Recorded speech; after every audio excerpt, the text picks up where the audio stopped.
முருகா முருகா, குன்னக்குடிக்கு பக்கத்துல இருந்து பார்க்குறேன்டா என் அப்பனே முருகா. பேசுறா. உன் பேர் என்ன? மணிகண்டன். மணி. ஆஹா, மணிகண்டா, மணிமணியா பேசுறடா, பேசுறா. சம்போ மகாதேவா, ஹரஹர சம்போ மகாதேவா. இது அன்னைக்குள்ள சாமியாருங்க மனசுல இருந்து ஆத்மா வர வார்த்தை.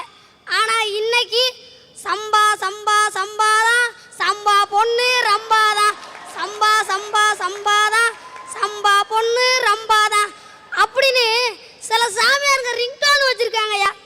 என்னடா அவன் பார்க்க பொடிப்பைய மாதிரி இருக்கிறானே, இவன் ஆளா ஆன்மீகத்தை பத்தி பேச வந்துட்டானே, இவனுக்கு ஆன்மீகத்தை பத்தி என்னடா தெரியும் அப்படின்னு நீங்க நினைப்பிய. ஐயா, நான் நினைக்கவே மாட்டேன்.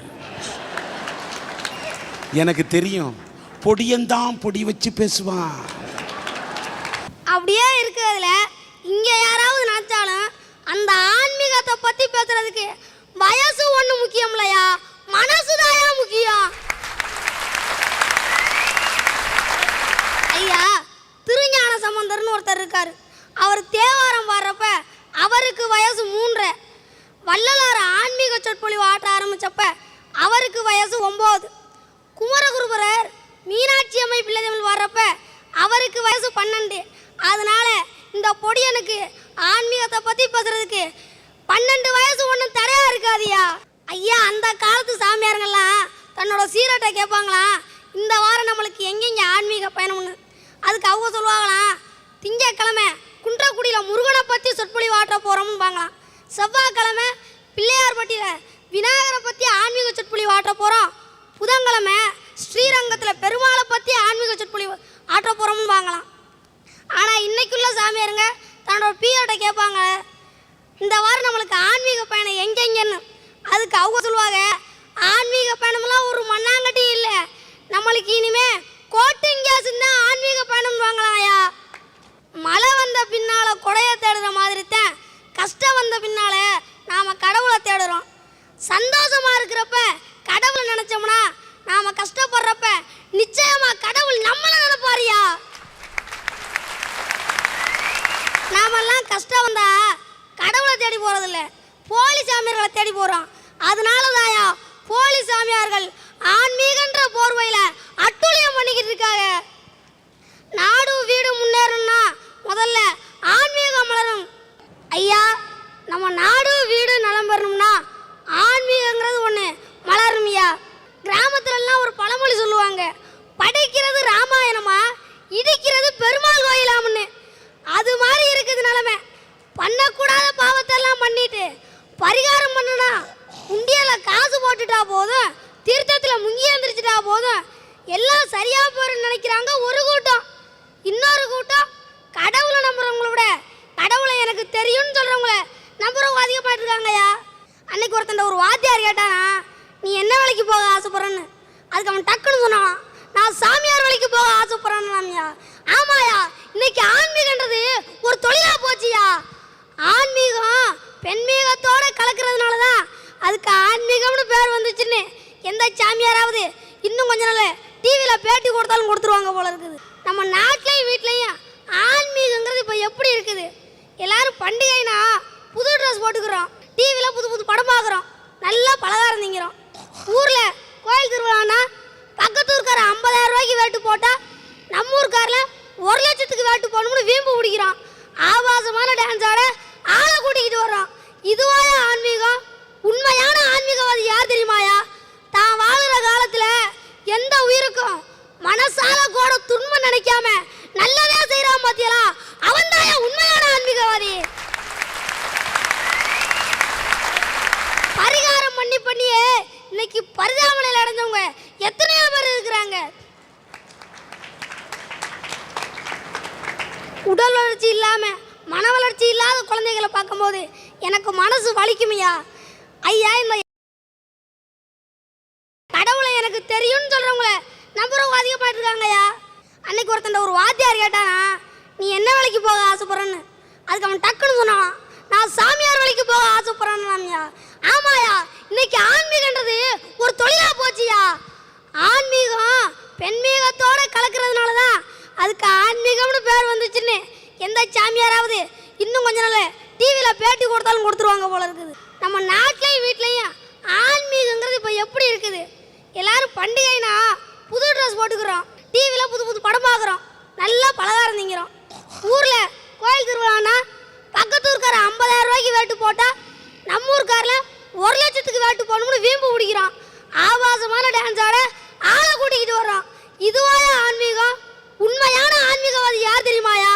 தான் வாழுற காலத்தில் எந்த உயிருக்கும் மனசால கூட துன்பம் நினைக்காம நல்லதே செய்யறான் பாத்தியலா, அவன் தான் உண்மையான ஆன்மீகவாதி. பரிகாரம் பண்ணியே இன்னைக்கு பரிதாபனையில் அடைஞ்சவங்க எத்தனையோ பேர் இருக்கிறாங்க.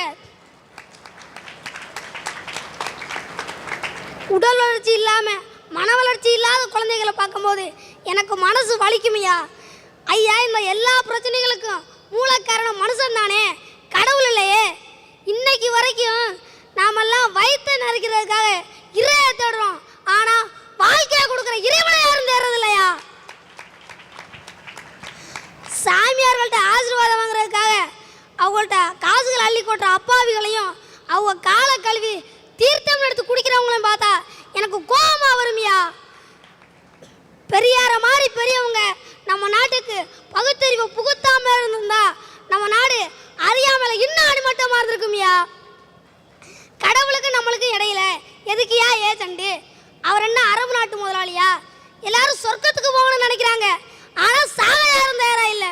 அது மாதிரி தாயா, எல்லாரும் புகழோட உச்சிக்கு போகணும்னு நினைக்கிறாங்களே தவிர சிரமப்பட யாரும் தயாரா இல்லை.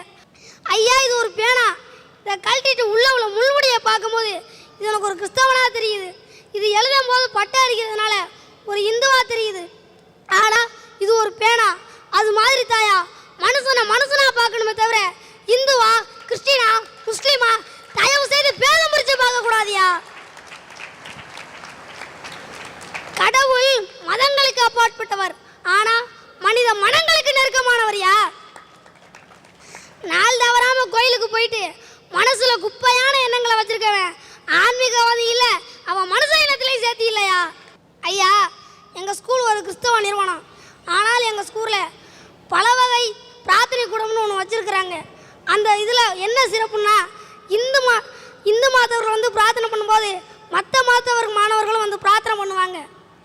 இதுவே கிறிஸ்டின் முஸ்லீம் வந்து பிரார்த்தனை பண்ணும்போது மற்றவங்களும் வந்து பிரார்த்தனை பண்ணுவாங்க. இது மாதிரி ஒவ்வொரு ஸ்கூல்லையும் இருந்தா நம்ம நாடு ஆன்மீகத்தில் எங்கேயோ போயிருவியா. ஐயா, ஆன்மீகம் மறந்துச்சுன்னா அடுத்தவங்க நல்லா இருக்குன்னு நினைப்போமே தவிர கெட்டு போகணும்னு யாரும் நினைக்க மாட்டோம். நாம கடவுளுக்கு பயந்து நடக்கலாட்டியும் நம்ம மனசாட்சிக்கு பயந்து நடந்தாலே போதும்யா, ஆன்மீகம் மலரும்யா. இப்போ கூட நான் ஒரு காக்கி சட்டையை போட்டுக்கிட்டு 4 பட்டையை அடிச்சுக்கிட்டு மேடையை விட்டு வெளியே போனோன்னு வச்சுக்கிறேங்க. ஐயா, நல்லா கேளுங்க, மேடையை விட்டு கீழே இறங்கி போனோன்னு வச்சுக்கிறேங்க. கருப்பா இருந்தாலும் பொறுப்பா பேசுறான்னு இமயமலை அடிவாரத்திலிருந்து ஸ்ரீ ஸ்ரீ குட்டிமணி சுவாமிகள் வர்றாங்கன்னு எத்தனையோ பேர் என் காலில் வந்து விழுந்தாலும் விழுவாங்க. இந்த மாதிரி போலி சாமியார்கள் ஒளிந்து ஆன்மீகங்கிறது ஒன்று எப்போ மலருதோ அப்போ தாயா நம்ம வீடு நாடு நல்லா இருக்க முடியும். லஞ்சம் லஞ்சம் லஞ்சம், எங்கே பார்த்தாலும் லஞ்சம். நான் பாட்டுக்கு லஞ்சம் வாங்குறாங்கன்னு சொன்னோனே நீங்க உடனே மனுஷங்க மட்டும்தான் லஞ்சம் வாங்குறாங்கன்னு நினைச்சிடாதீங்க, கடவுளும் கூட லஞ்சம் வாங்குறாரு சார். எப்படின்னு கேக்குறீங்களா? எங்க அம்மா மாசமா இருக்கையில நான் வயிற்றுக்குள்ள இருந்தேனா சார். அப்ப எங்க அம்மாவுக்கு பிறக்க போறது பொண்ணுன்னு முன்னாடியே தெரிஞ்சிருச்சா என்னம்மா. அந்த பிரம்மங்கிட்ட போயிட்டு கடவுளே கடவுளே என் பொண்ணு ரோஜா பூ மாதிரி அழகா பிறக்கணும்னு 1 பவுன் தங்கத்தை காணிக்கையா கொடுத்தாலாம் சார். அந்த பிரம்மனு அந்த 1 பவுன் தங்கத்தை லஞ்சமா வாங்கிக்கிட்டு இந்த உலகத்திலேயே என்ன மட்டும் அழகா படிச்சிருக்காரு சார். ஏம்மா, உங்க அம்மா போட்டது தங்கம், இதுல நீ பிரம்மாவை படுத்தலாமா பங்கம்? ஏன் தங்கம் சார்? நான் அழகா இருக்கேன்னு உங்களுக்கே தெரியும். அட போடுறா. எங்க அப்பா அதனாலதான் சார் எனக்கு ரோஜானே பேர் வச்சிருக்காரு. என்ன ஸ்கூல்ல சேர்க்கறதுக்காண்டி எங்க அப்பா என்ன ஸ்கூலுக்கு கூட்டிட்டு போனாரு. அங்க இருக்கிறவங்க சொன்னாங்க, போய் சாதி சான்றிதழ் வாங்கிட்டு வாமான்னு சொன்னாங்க. சரின்னு நாங்களும் சாதி சான்றிதழ் வாங்க போனோம் சார். அங்கே அவ்வளவு சொன்னாங்க, வெட்டுறதை வெட்டினா சாதி சான்றிதழ் 2 நாளில் கிடைக்கும், இல்லைன்னா 10 நாள் ஆகுங்கிறாங்க சார். வெட்டுறதை வெட்டினா நாங்கள் என்ன அருவாலை போட்டா சார் வெட்ட முடியும்? நான் வேற கோவக்கார பிள்ளை, அவர் பாட்டுக்கு இப்படியெல்லாம் சொன்னோனி ஏன் கைய அவர் கண்ணத்தில் பட்டு அவர் பள்ளி கொட்டு போச்சுன்னு வச்சுக்குங்க, என்ன போலீஸ் பிடிச்சிக்க போயிரு. அங்கேயும் நான் லஞ்சம் கொடுத்துதா சார் வெளியில வரணும். சார் இப்படி லஞ்சம் வாங்குற ஒரு சில அதிகாரிய தான் சார் இருக்காங்க. அவங்களும் லஞ்சம் வாங்காம இருந்துட்டா நம்ம நாடு வீடு முன்னேறிடும் சார். லஞ்சம் லஞ்சம் லஞ்சம், எங்க பார்த்தாலும் லஞ்சம். என் தம்பிய சார் முந்தா நாள் கடைக்கு போயிட்டு வாடான்னு சொன்னேன். அதுக்கு அவன் என்ன தெரியுமா சார் சொன்னேன், 2 ரூபா கொடு கடைக்கு போயிட்டு வரேன்னு. முளைச்ச 3 விடல, அதெல்லாம் லஞ்சம் கேட்குது சார். உன் தம்பிக்கு நீ லஞ்சம் கொடுக்கறனால தானம்மா உன் தம்பி லஞ்சம் கேட்குறேன், நீ கொடுக்காம இருந்தா அவன் ஏன் கேட்க போறான்னு நீங்க கேட்கலாம். ஆனா நீங்க கேட்காதனால நானே சொல்லிட்டேன் சார். என் தம்பிக்கு நான் லஞ்சம் கொடுக்கலனா அவன் கடைக்கு போக மாட்டேன். வேற யார் போகணும்? நான் தானே. நான் வேற ரொம்ப அழகா இருக்கேன்னு உங்களுக்கே தெரியும். அவன் கடைக்கு போலனா நான் தானே கடைக்கு போகணும். அங்கே 4 பேர் என்ன பார்த்து சைட் அடிச்சு அதுல ஒருத்தன் கடத்திக்கு போயிட்டான்னு வச்சுக்குங்க, உங்க வருங்கால உலகலைய அட்லீஸ்ட் ஒரு மிஸ் இந்தியாவை நீங்க இப்பமே மிஸ் பண்ண மாதிரி ஆயிரும் சார். முளைச்சு 3 இடம் விடல, இதெல்லாம் சைட்டை பத்தி பேசினா நாடு எப்படி சார் உருப்பிடும்? அக்கா உங்கள மாதிரி ஆளுங்களை பார்த்துதாக்கா நாங்க இதெல்லாம் தெரிஞ்சுக்கிறோம். அக்கா இது பேசுறது ரொம்ப பக்கா. மிஸ் யூனிவர்ஸ் நானே தைரியமா நிக்கிறேன், மிஸ் இந்தியா தானே நீ, ஒண்ணும் மிஸ் ஆக மாட்டா, கவலையே படாத. இவங்க 2 பேரும் அழகு அழகுன்னு பேசிக்கிட்டு இருக்காங்க. ஆனா இவங்க 2 பேரையும் எவன் கடத்திக்கிட்டு போறானோ அவன் கண்டிப்பா தற்கொலை தான் பண்ணிக்கணும். நீ ரொம்ப விவரமா இருக்கடா. இந்த பொண்ணு அழகுன்னு சொல்றது இந்த புள்ள உடம்புலையும் போடுற ட்ரெஸ்ல இல்லையா, அது மனசுல தான் அந்த அழகு இருக்கு. உன் நிறத்தை பார்த்தா கருப்பு, நீ பேசுறது ரொம்ப சிறப்பு. உட்கார். சார் உங்களுக்கு ஒரு கதை தெரியுமா சார்? ஒரு ஆபீசர் வெட்டாத கணத்துக்கு லஞ்சத்தை வாங்கிக்கிட்டு சர்டிபிகேட் கொடுத்து அதுக்கு வேற லோன் வேற வாங்கி கொடுத்துருக்காரு சார். அவரு கொஞ்ச நாள்லயே டிரான்ஸ்ஃபர்ல போயிட்டாரு சார். டிரான்ஸ்ஃபர்ல தான் சார் போயிருக்காரு, கேன்சர்ல போகல. அந்த இடத்துக்கு இன்னொரு ஆபீசர் வந்தாரு. அவர் வந்து ஒரு சார்ட்டை கேட்டாரு, எங்க ஐயா கிணறு வெட்டியிருக்கேன்னு சொன்னியலே என்ன கூட்டிக் கொண்டே காமின்னாரு. அங்கே உள்ள சார் அதுக்கு அது அது அதுன்னு ஒரே ஈன்னு இழுக்க ஆரம்பிச்சிட்டாரு. உடனே அந்த ஆபீசர் டக்குன்னு புரிஞ்சுக்கிட்டாரு. அதுக்கு அந்த ஆபீசர் என்ன தெரியுமா சார் சொன்னாரு, கிணறு வெட்டவே இல்லை, அவர் பாட்டுக்கு பாலடைஞ்ச கிணறுன்னு சொல்லி 2 பேரும் லோன் போடுவான், 2 பேரும் அதுல 50-50 எடுத்துக்குவோம்னு கூட்டணி வேற சேர்றா சார். எப்படி பாருங்க சார், ஏன்னா என்னத்தோட சேருதுன்னு. இப்படி வாங்குறது ஒரு சில ஆபீசருங்க, அவங்களும் லஞ்சம் வாங்காம நிறுத்திட்டாங்கன்னா நம்ம நாடு வீடு முன்னேறிடு சார்.